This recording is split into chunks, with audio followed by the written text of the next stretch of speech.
on the one hand, you've got central banks pumping out huge quantities of state money.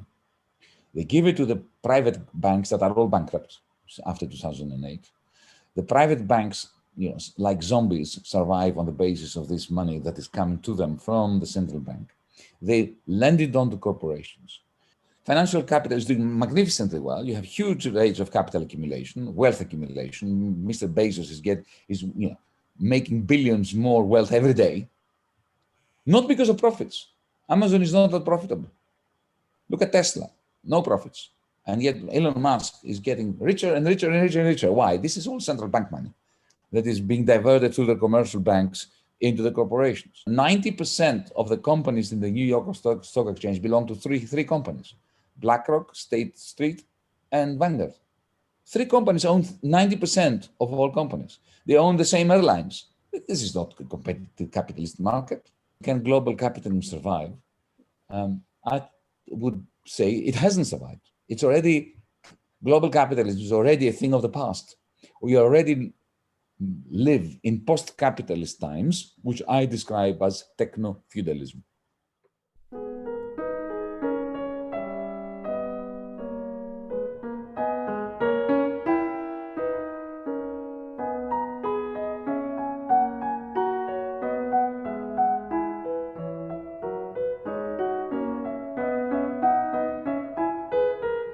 Everything we do and everything that is possible within our social media involves questions of dealing with the manner in which we reproduce our daily lives, both individually and collectively. All that is the realm of economics. So economics matter to the extent that life matters. In a world of limited resources, and in a world where humanity is facing both external and internal constraints. So, in a sense, any attempt to separate the economic from the political, from the moral, from the philosophical, is bound to produce bad politics, bad economics, bad life, and terrible economics. So the economic is part and parcel of the human condition, and to the extent that the human condition matters, our understanding of economic relations is crucial.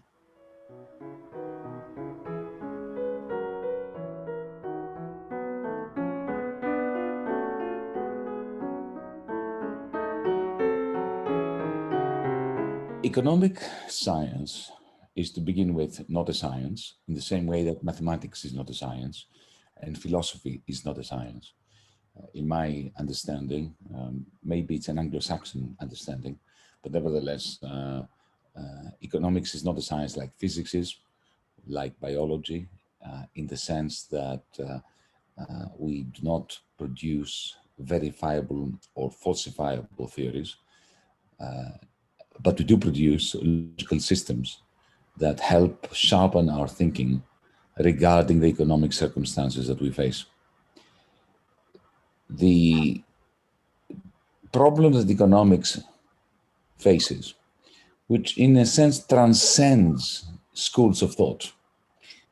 This is a problem that pertains to neoclassical economics, to Keynesian economics, even to Marxist economics.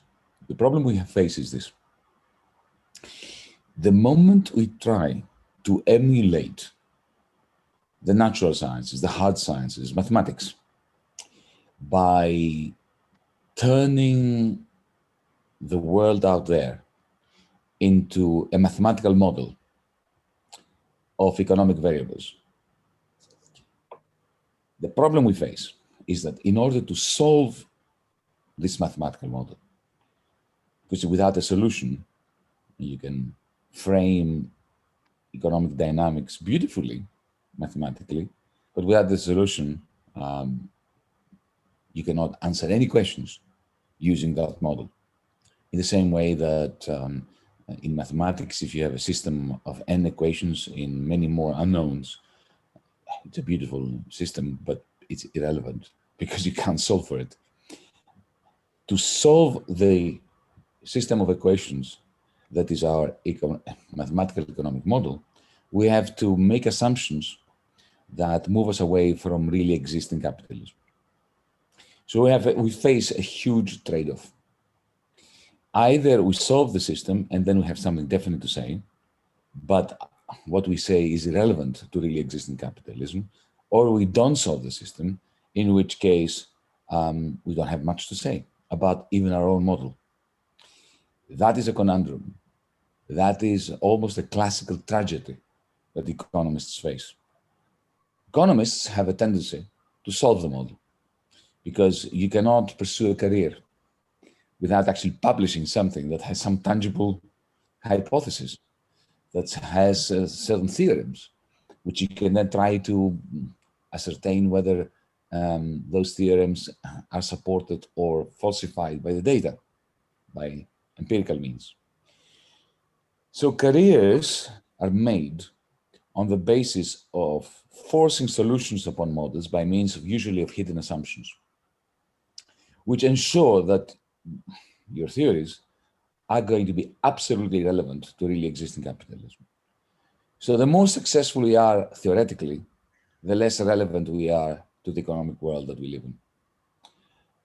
And this is a major explanation of the fact that economic theory has never been able to illuminate the real problems that practitioners of economics face, whether you're functioning at the level of government, at the level of a corporation, of a bank, of a central bank, OECD, the IMF.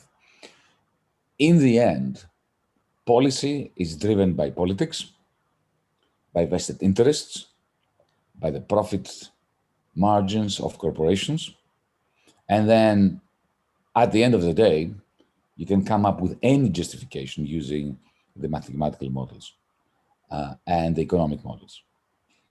And that means that in the end, the mathematical economic models of different economic schools of thought, doesn't matter which one we're talking about, end up as a legitimizing veneer, an ideology that appears as a science, which it is not. And therefore, because we, as economists, we can only understand one thing, really,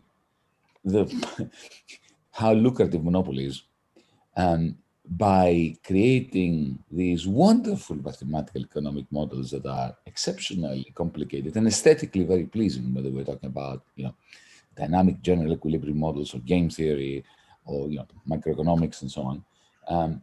Those are so complicated that only a handful of people understand them.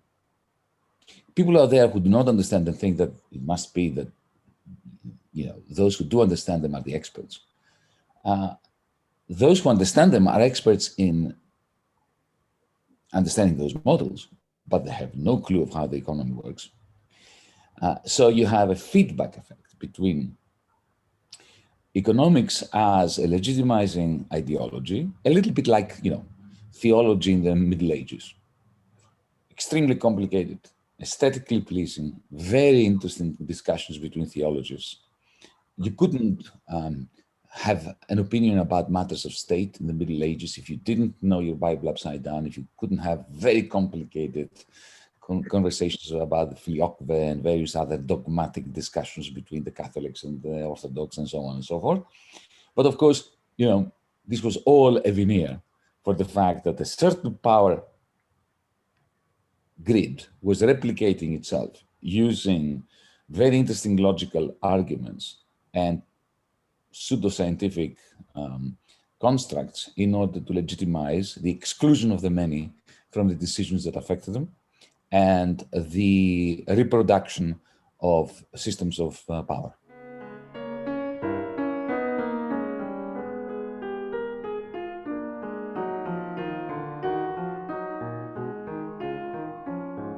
Plays the role of religion with equations and some statistics. In other words, just like religion traditionally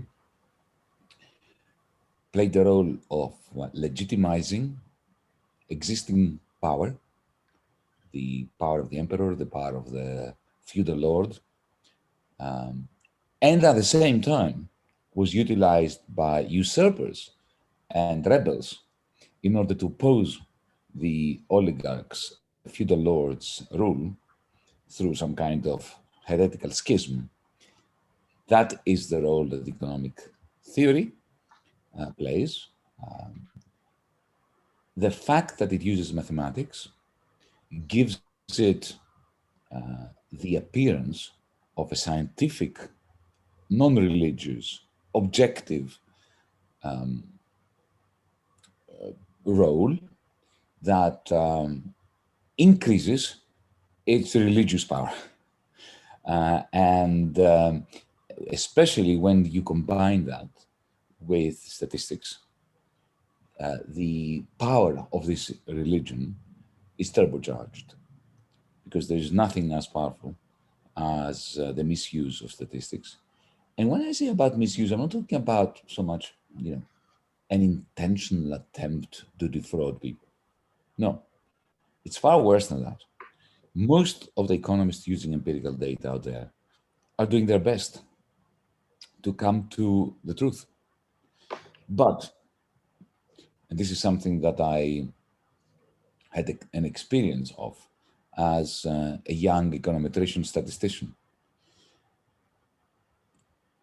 If you are taught to emulate physics in the social realm as an economist, econometrician, statistician, then by definition, this is, there's no other way of doing it. You start with a mathematical model, your theory, your theorem. You reduce it to a functional form, a mathematical form that is consistent with your hypothesis. And then you try to find whether the data contradicts that functional form.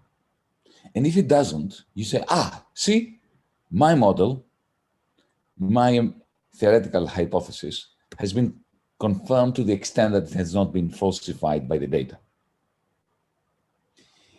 The trouble there is that while the functional form that has been not confirmed but not falsified by the data is consistent with your hypothesis, there is no way of knowing how many alternative hypotheses are also consistent with this functional form. In other words, you have not confirmed your theory. There are usually an infinity of theories that are consistent with a functional form that the data does not contradict, in which case we have proved nothing. And the reason why that is not a problem in physics or in other natural sciences is the fact that they have the laboratory, and we do not have the laboratory.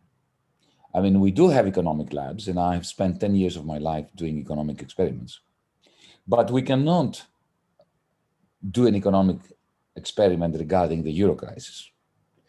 You cannot rerun the euro crisis and say, okay, now imagine if austerity was not unleashed upon the people of Greece, of Italy, and so on. What would have happened? We cannot do that. We don't have a rewind button to go back and do the experiment again, right? And historical data doesn't help us with that. As for the laboratory, we fill it with humans, and we ask them to play games with one another. We pay them depending on how they behave within the parameters of a game. This is extremely interesting. I mean, I spent a decade having enormous amounts of fun doing that, and I've learned a lot. But in the end, right, all you can do is you can test hypotheses of how people behave in the lab,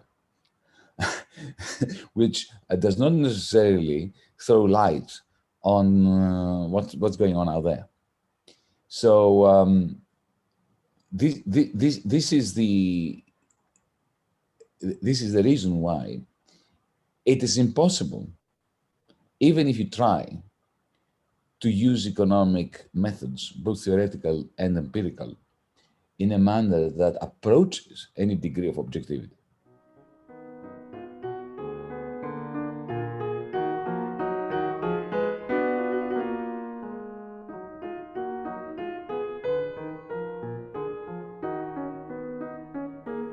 The problem is worse than this. It is not just that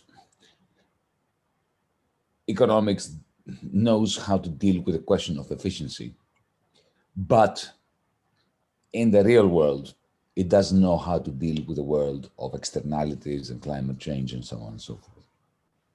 The failure is far more deep-seated. I don't think economics can even understand or illuminate questions of efficiency. Allow me to give a particular example, and I hope that it's not too specialized, but one of the things that economics students, one of the first things they learn in Economics 101, or actually I'll mention two things that we learn in Economics 101. One is demand and supply, okay, standard stuff. The downward sloping demand curve and the upward supply sloping supply curve. You do that even at high school if you do a bit of economics. And the second concept is a kind of concept of efficiency, of optimality. And here I shall mention the definition that everybody uses in economics regarding efficiency and optimality, that of Vilfredo Pareto, the Italian economist. Pareto, efficiency, Pareto, optimality. Let's look at these two, because these are supposed to be, you know, the bread and butter of economic theory. They are both highly problematic. And I'll explain why. Take the demand curve. The demand curve shows you, supposedly, the relationship between the price of a commodity and the level of demand for that commodity, how many units of it will be purchased at different prices. Ceteris paribus, all other things being equal, right? Assume that the amount of money to spend for each consumer are the same, the prices of all competing goods are the same, substitutes, of complements, that nothing changes, tastes are the same. In other words, the demand curve is a hypothetical construct. It does not exist in real time, because in real time, the ceteris are not paribus, as I like to say, right? All other things are not equal. Incomes change, prices change. So in real time, the demand curve does not exist. It is a hypothetical construct. Same with the supply curve, the upward supply curve. Now, when we teach economics students, we say, okay, here's the demand curve, here's the supply curve, the equilibrium is in the middle. In other words, there's one price, which is the price at which the demand and the supply curve intersect, and the quantity such that if that price and quantity existed, and this was the demand curve and the supply curve, we would be in equilibrium. There would be no reason for the price to shift. That's fair enough. But it's one thing to say that, and it's quite another to say that if the demand curve shifts upwards, then price is going to follow a path leading from the first point of the intersection to the second point of the intersection. That you cannot say. Why can you not say it? Because remember, the whole premise is that ceteris paribus. So if the price starts shifting, the price of tea or coffee, that means that the demand and supply curves of all other goods will start moving around, which means that their price and quantity are not going to be the same, which means that the demand curve that you shifted will now start shifting because it shifted. And it is impossible to work out mathematically how it will shift when everything is, you know, sort of shifting all over the place. So it is impossible to talk about how prices change in the context of the demand and supply framework that we teach in Economics 101. You see, here is a fundamental difference between economics and physics. Physics 101 is also full of simplifying assumptions. To keep the analysis simple, beginner's physics starts with, let's say, assume there's no gravity, assume there is no air resistance, assume this and then the other things that we know are not true. But you say, okay, let's work out the laws of physics without gravity, without dust, without all these imperfections. So we have very simple relationship between, mass, acceleration, velocity, to come up with the simplest versions of the laws of thermodynamics. And these are correct, given the assumptions, right? And then you introduce grains of imperfection. Let's say, okay, let's now introduce gravity. Let's introduce air resistance, a little bit of dust.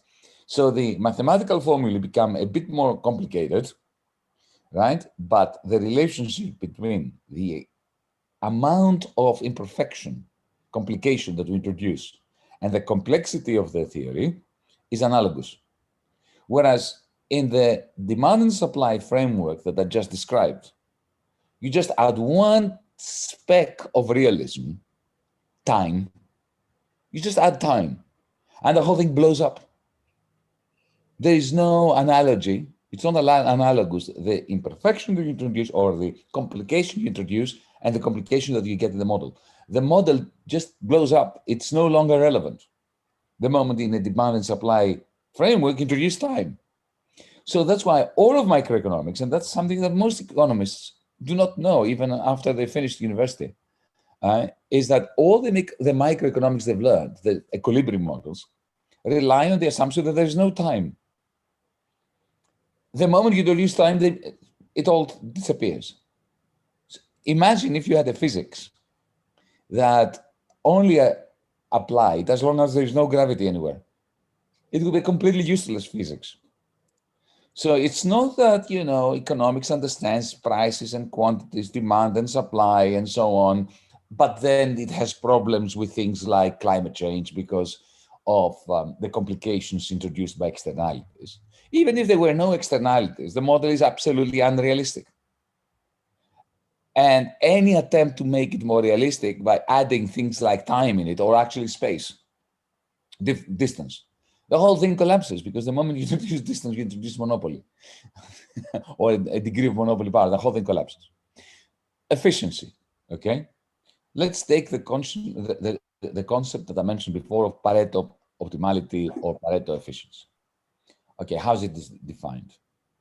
It is defined on the basis that if you have, let's say, only two people in the world, Robinson Crusoe and Friday, that's a standard example in economics, and you've got two commodities, X and Y, fish and bread. And there is a finite quantity of fish and a finite quantity of bread, of X and Y. Every distribution of X and Y between these two people yields a certain level of utility for each one of them. And you define an efficient distribution of X and Y between these two people as a distribution such that you cannot improve the well-being, the utility of one without reducing the utility of the other. Now, that's a standard, and it makes some sense, right? I mean, imagine if, there were a couple of kids and there was a certain number of toys, and you distribute the toys between the two kids. And suppose now that after that, you could take one toy from one kid and give it to the other one, and take another one from the second kid and give it to the first one, and both of them were happier. Then, of course, the first distribution was not efficient. And as long as you can redistribute the toys between those two kids, and one of them gets happier without the other one getting unhappier, you are not in an efficient distribution. And when you reach a point where whatever thing you change, at least one of them is going to be worse off, then you can say, that is an efficient distribution. That's the way that economists understand efficiency, okay? But that presumes that these children or people are sociopaths. The only way of defining Pareto efficiency is by assuming that people are sociopaths. In other words, what do I mean by that? I mean, being very specific here, I'm not grandstanding. It assumes that each of these individuals doesn't give a damn about the other.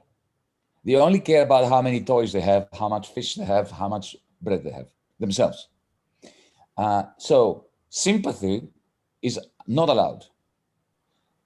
A situation, in other words, where, you take a bit of bread from me and you give it to you. And let's say you're starving and I'm not.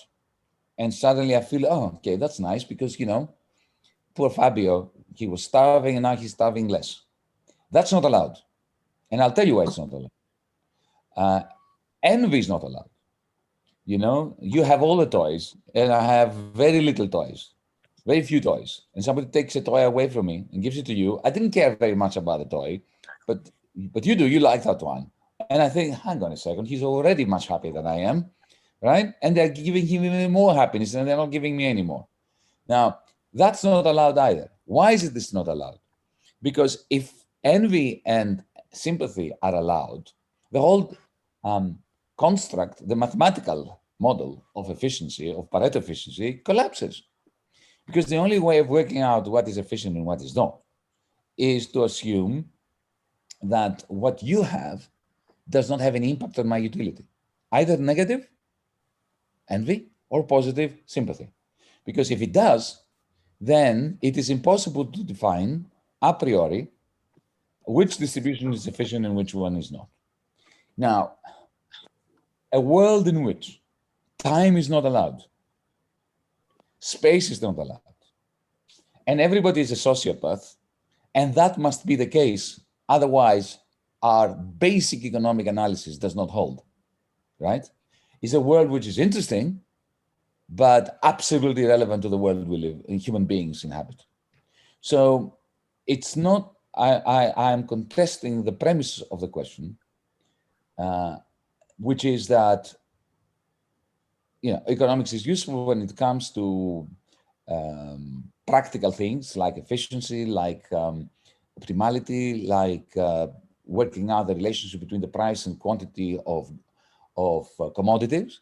But we have a problem when it comes to non-commodities like clean air, which has no price because nobody owns it, and so on, the externalities. It is true that externalities throw a huge spanner in the works of our economic analysis, but we don't need externalities for our economic analysis to be shown to be absolutely relevant in a world which evolves through time, in which there is space, distance, and in which human beings are not sociopaths.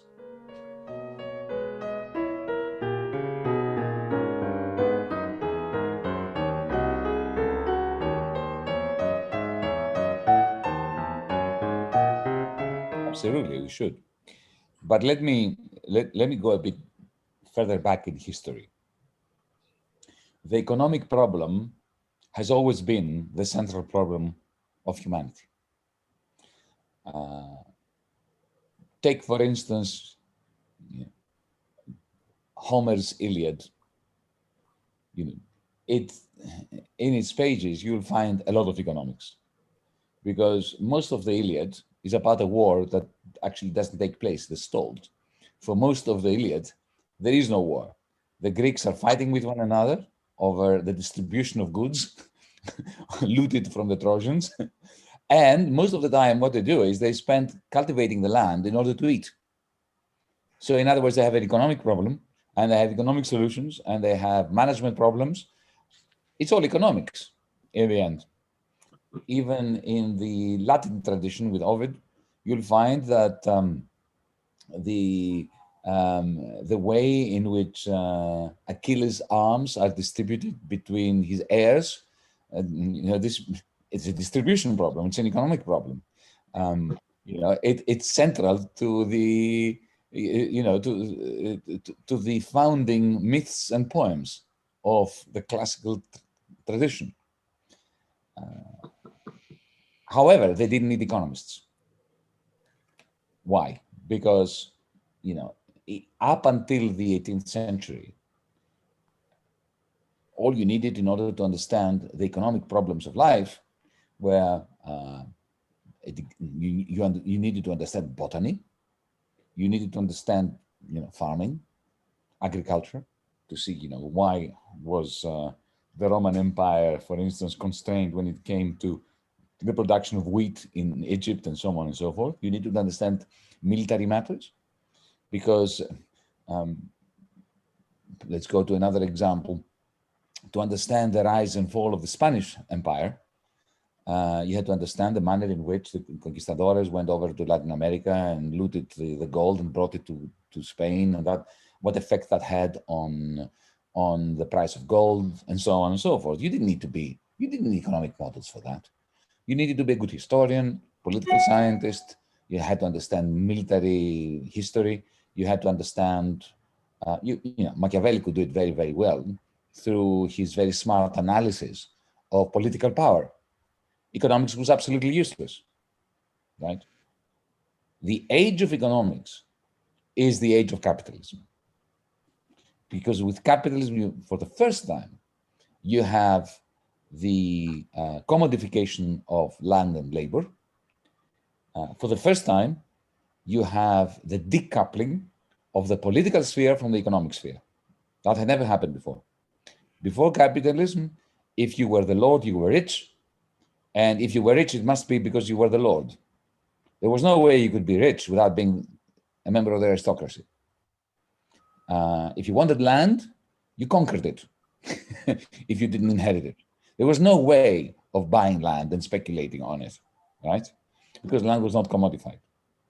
So economics became possible with Adam Smith, maybe with the physiocrats before him, but nevertheless, Adam Smith, I think, can rightfully be considered the pioneer of economic theory, only because for the very first time, society had a real need to understand what the hell was going on.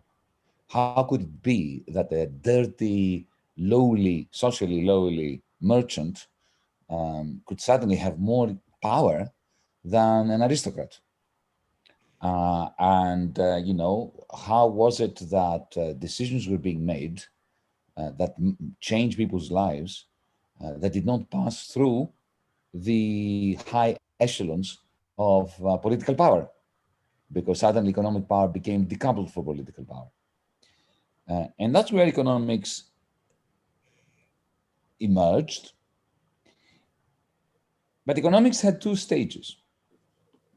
The first was a classical period, as we know, with people like Adam Smith, David Ricardo, John Stuart Mill, Thomas Malthus, Karl Marx, people who were not economists. I mean, if you ask them, what are you?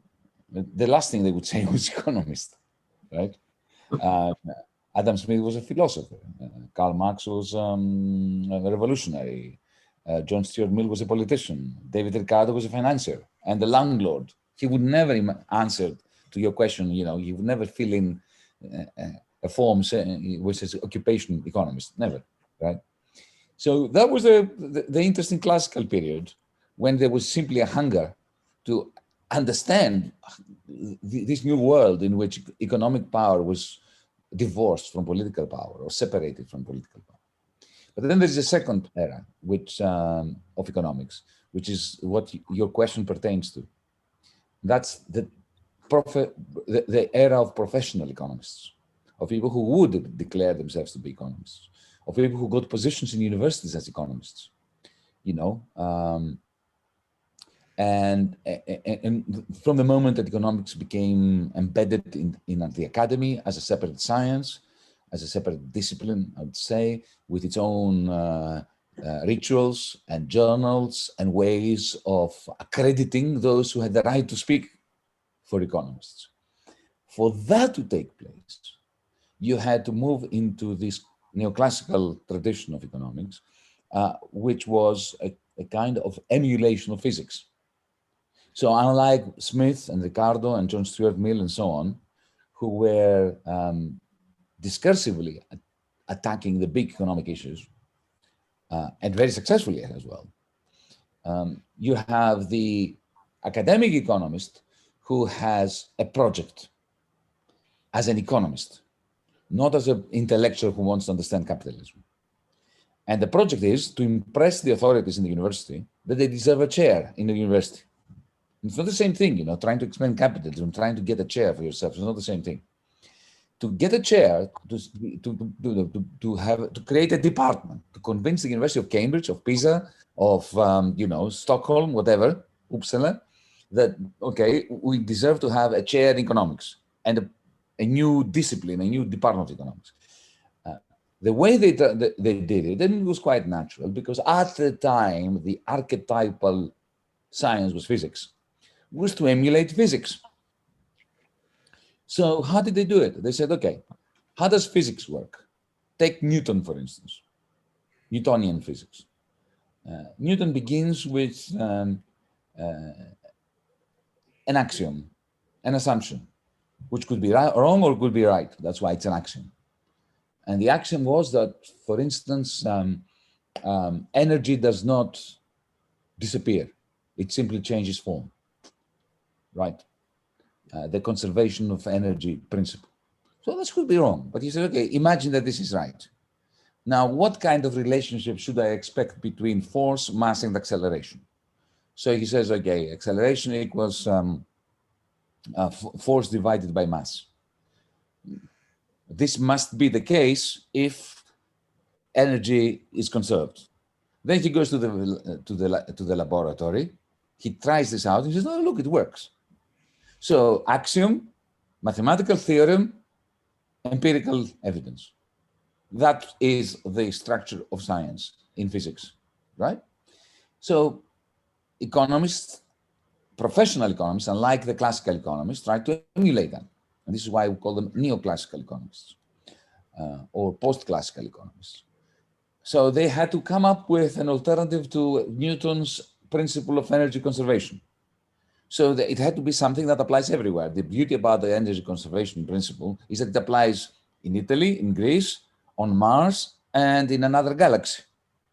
It's not specific to a place. So how could economists simulate that?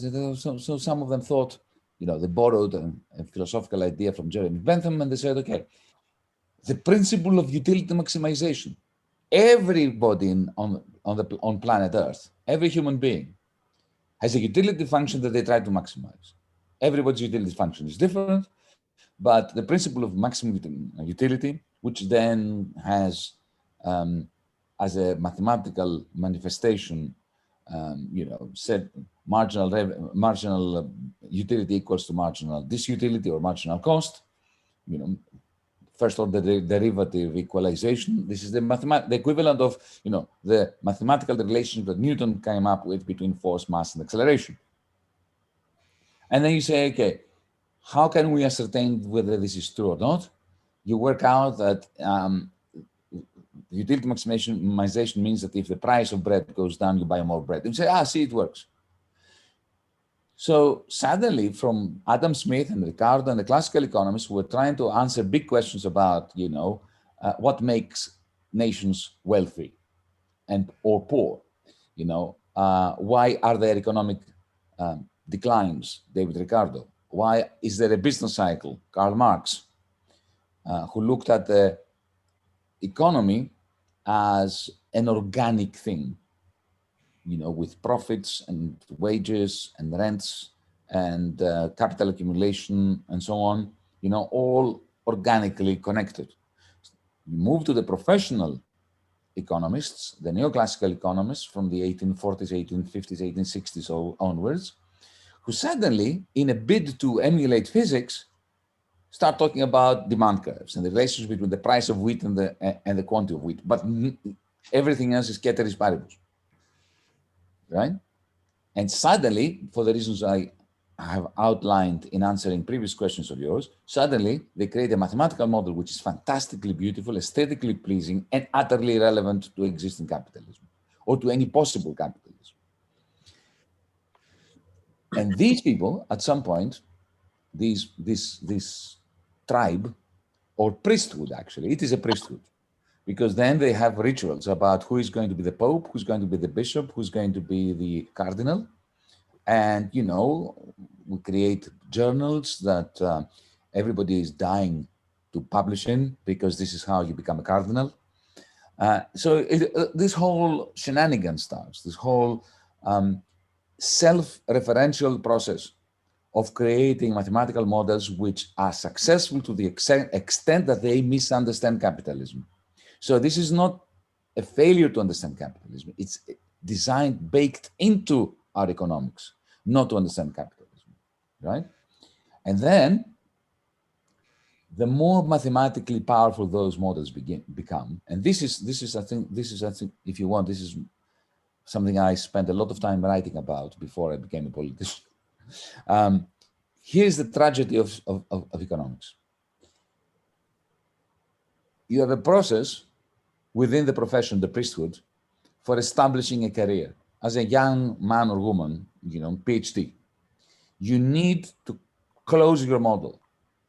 You need to, you start with a mathematical description, a pseudo-physics-like description of capitalism, and you need to have something that, your PhD committee, editors of journals, of important journals like Econometrica, the Journal of Political Economy, and the Economic Journal, and so on. It will say to you, okay, so what is your the theorem that's coming out of your work that we should pay attention to? What is it that you're telling us that is new using this beautiful model of yours? You have to say something. Otherwise, you don't get promoted, you don't get your PhD, you don't get tenure, you don't move on in life, right? So you really need to produce, to squeeze that theorem out of it. To squeeze that theorem out of it, you need effectively to reduce the number of variables, because otherwise you have too many variables, you cannot produce a solution. It's like having too many unknowns in a system of equations. So you start making assumptions. You just, things you don't know, you assume, right? And moreover, the greatest hidden assumption that you have to make is that there is a solution to this model. You assume that the solution exists, and then you try to find it. But, and this is fascinating, because often when you assume that there is a solution, you can find it. But what you can't prove is that there is a solution. But what is interesting to prove is that there is a solution, but that you don't prove, because if you try to prove it, you can't. So you introduce it as a hidden assumption. John Nash, the great mathematician of game theory, for instance, could only find the solution to the so-called bargaining problem by assuming that one existed. But the problem with the bargaining problem is that it doesn't have a solution. But if you assume that one exists, then you can find it. And you can find it, but it's useless, because it has nothing to do with real bargaining, because the real bargaining is indeterminate, doesn't have a solution. But, who understands that? The mathematics is so complicated, right? It's so beautiful that you get Nobel Prizes and so on and so forth. The tragedy, however, is this. The assumptions you make in order to find a solution in economic theory, in high-powered mathematical economics, is the same assumption that financiers have used since the end of Bretton Woods in order to pinpoint the expected value of financial derivatives. The moment you assume that there is an equilibrium, you can find what the equilibrium is. The problem, as we know, however, in finance, is that there is no equilibrium in real life, or if it is, it's unstable and dynamically unstable, which is why the world blew up in 2008. So the same intellectual dishonesty, which is essential in order to promote an economist's career, the same and precisely the same intellectual dishonesty, is the intellectual dishonesty perpetrated in the financial sector in order to create the financial derivatives that blew up in 2008. So I'm coming to your question, because your question is about moral responsibility of economists. Yes, we have a huge one. Because by turning a blind eye to the hidden assumption that a solution exists before we can find it, we are replicating the intellectual subterfuge and crime that has led to enormous costs being inflicted upon humanity by the financial sector. And this connection is much closer than one might think. The same people who came up with the financial economics theorems that were then used by the financial sector in order to produce the so-called value at risk measures that Lehman Brothers CEO had on his desk every day, thinking, okay, now I know what is the maximum I can lose. Of course, it turned out that this was a ridiculous underestimate. But it's the same trick that academic economists used in order to publish their articles, that financial engineers used in order to infect the world with financial instability and fragility that led to 2008, which is our generation's 1929, from which we have not recovered, and from which I do not think we can recover.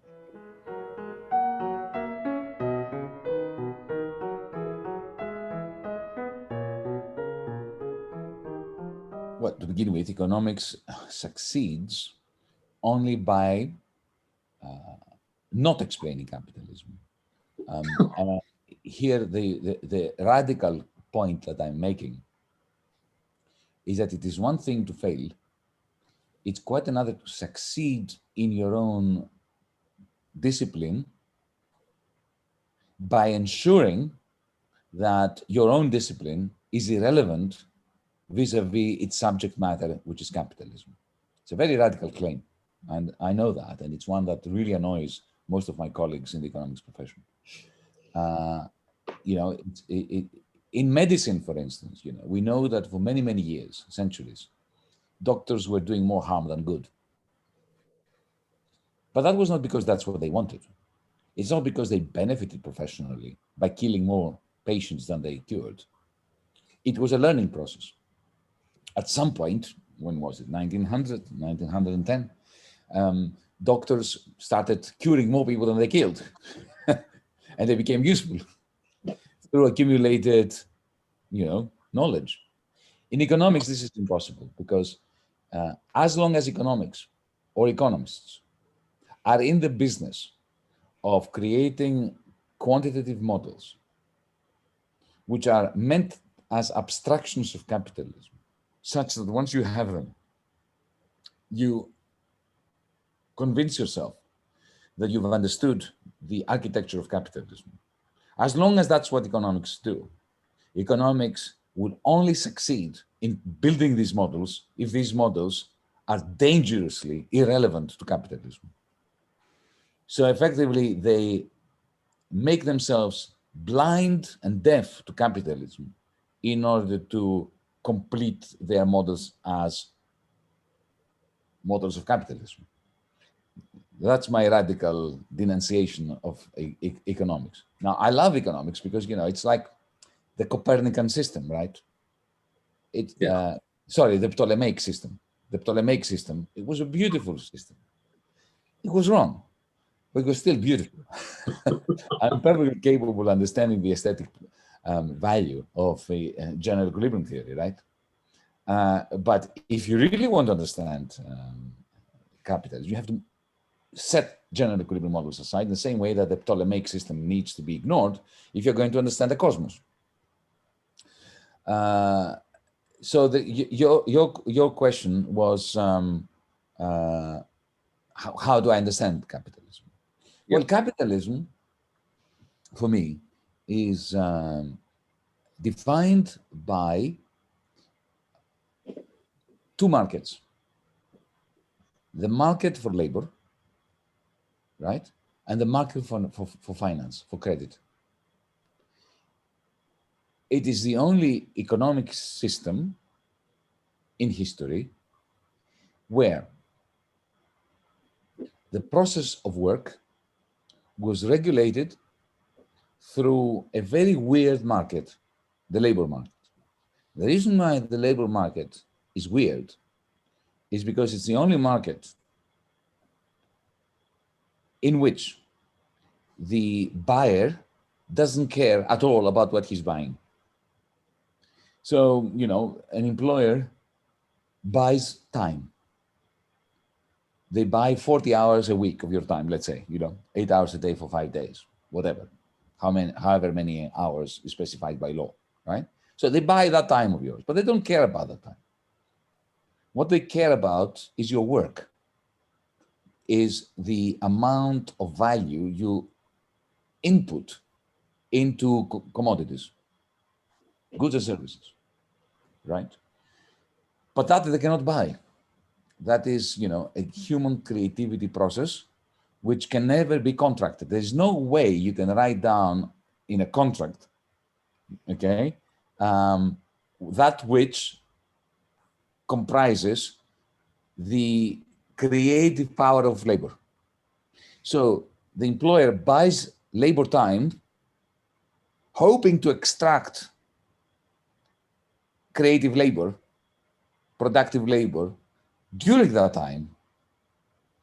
And the extent to which the commodity has value depends on how much creative labor has gone into it, okay? Not how much time, because, I can be employed for 8 hours a day and do nothing, stare at the wall, right?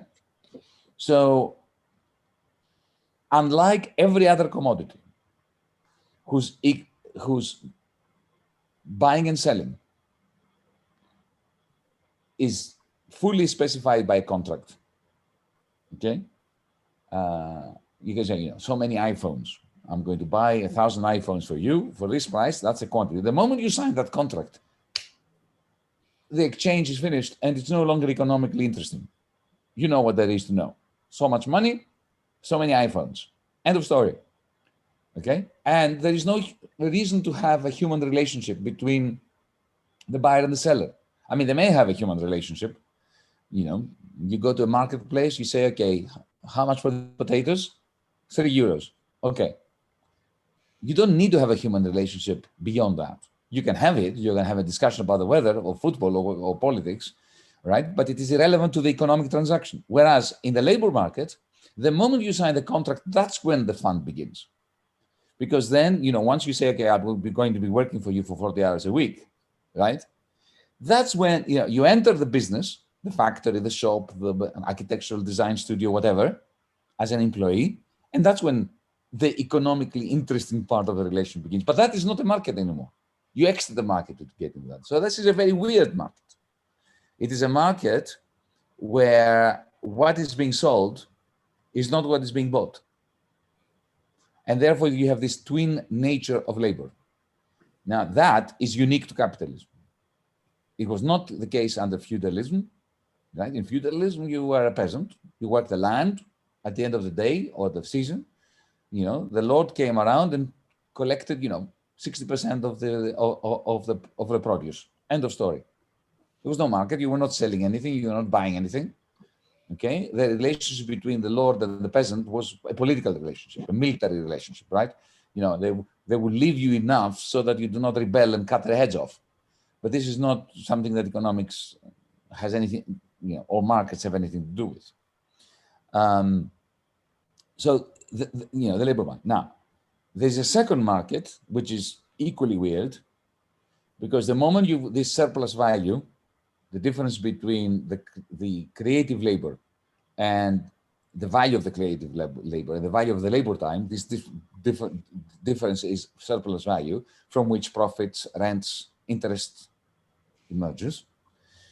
The moment that becomes accumulated and ends up in the financial sphere, right, then it has to be invested.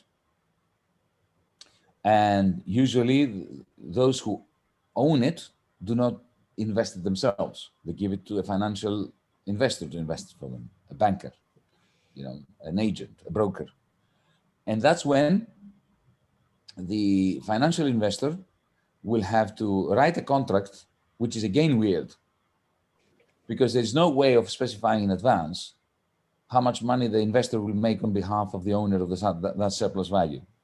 So the financial market, the market for money, and the labor market, these two weird and strange markets that are the source of all instability in capitalism and exploitation and bubbles and crisis, these two markets are what define capitalism and make it distinct from every other form of social organization, socioeconomic organization.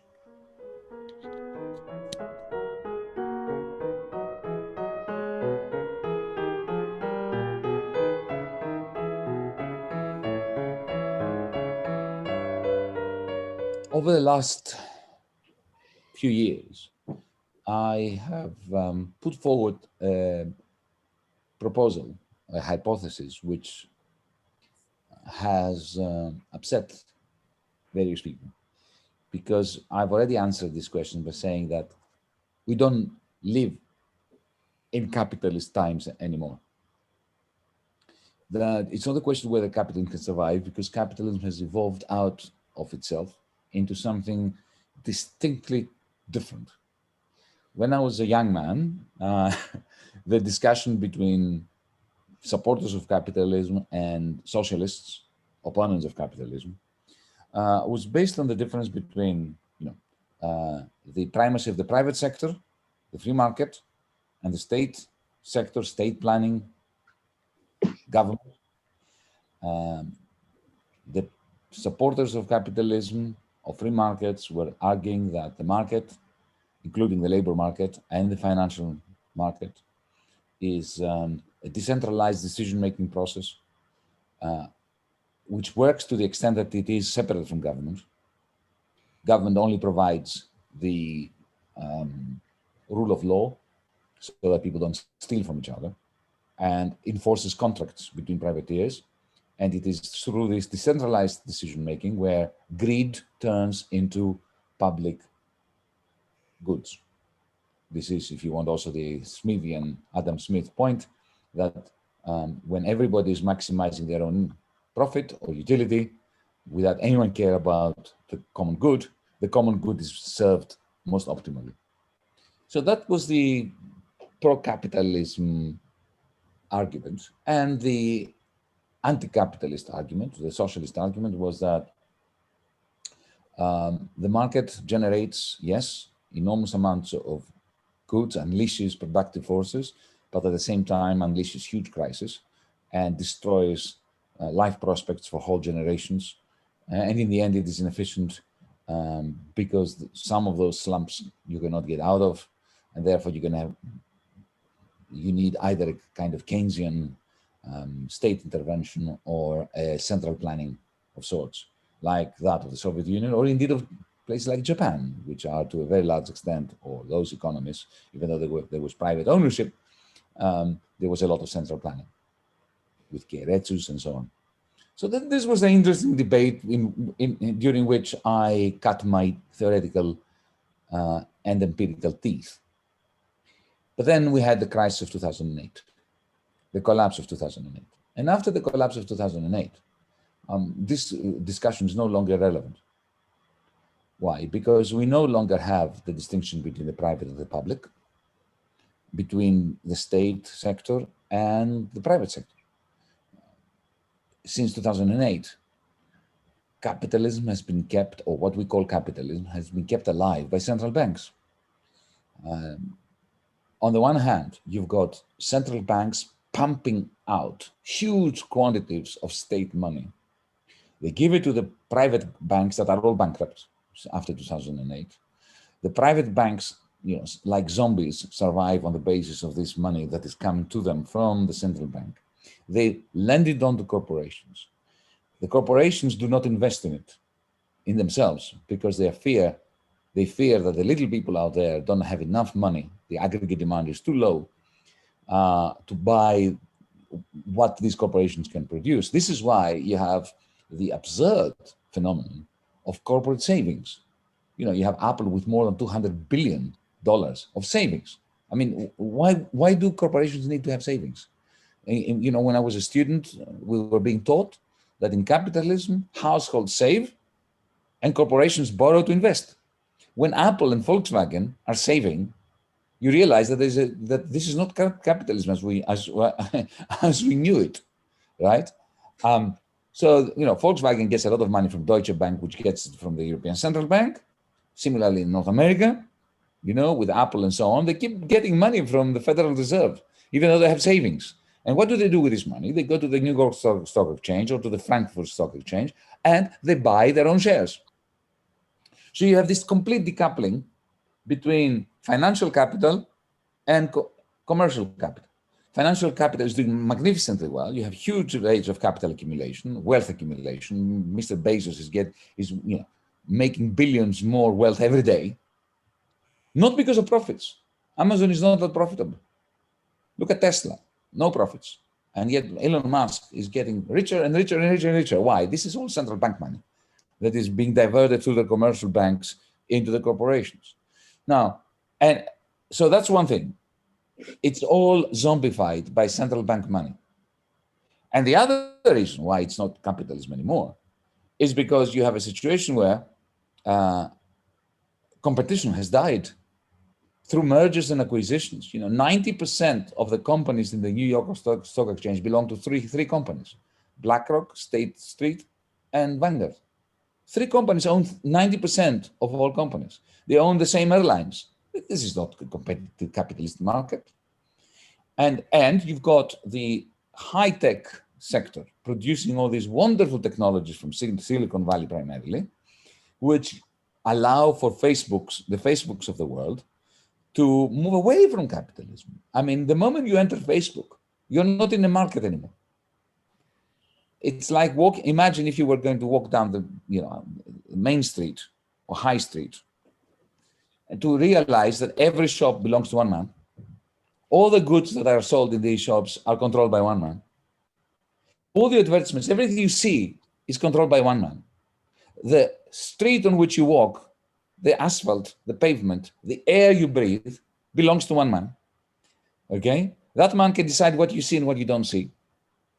Effectively, it gets into your brain, and very effectively too, right? Usually the suggestions that come from Amazon are very good. They're the ones that even my best friends wouldn't have the capacity to inform me of what I really want, okay? But that's not capitalism, that's not the market, that's feudalism. And this is why I'm saying that I'm calling it techno-feudalism, because it's a technically advanced form of feudalism. So to answer your question, can global capitalism survive? I would say it hasn't survived. It's already, global capitalism is already a thing of the past. We already live in post-capitalist times, which I describe as techno-feudalism.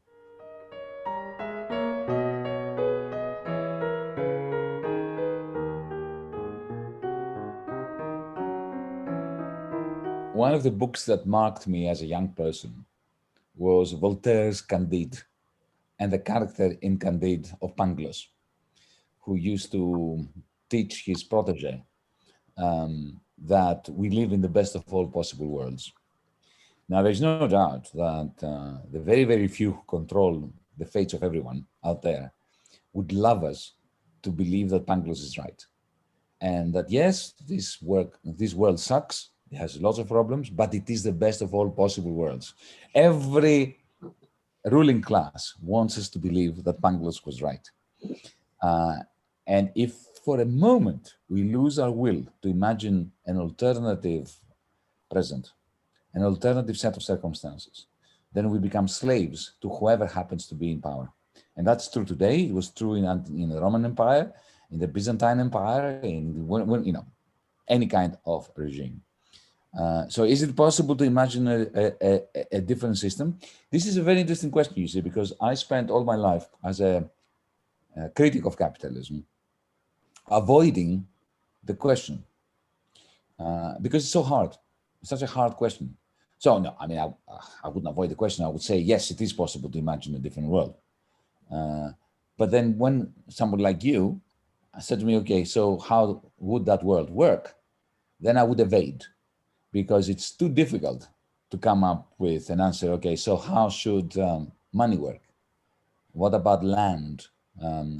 What about corporations? How should we structure the ownership of corporations? How should decision making take place in corporations? And some years ago, my wife then confronted me and said, I've had enough of you complaining about the world we live in. You are not allowed to continue, not another word from you until you come up with an answer to these questions.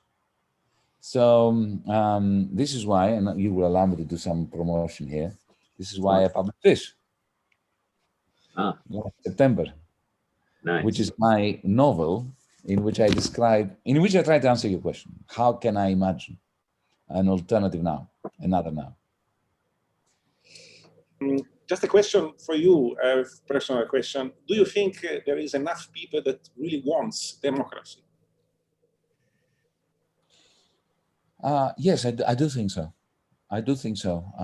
The problem is, I mean, everybody wants control over their lives. Now, the problem is that when there is more than one of us, my control impedes upon your control. And the more complicated and complex society becomes, the greater the way in which my control impinges upon yours. And democracy is the only way of giving to each one of us a degree of control consistent with everybody else controlling their lives. Also, the questions that concern all of us are very difficult questions. And none of us are smart enough to have the answers. So for me, democracy is a system, as my friend Brian Eno, the musician, says. Democrats are people who understand that they don't have the answers and who get together to crowdsource the answers. And I think there is a big need out there for that. People are fed up with what is presented to them as democracy because it's not democracy. It's oligarchy with occasional stupid elections and expensive elections. And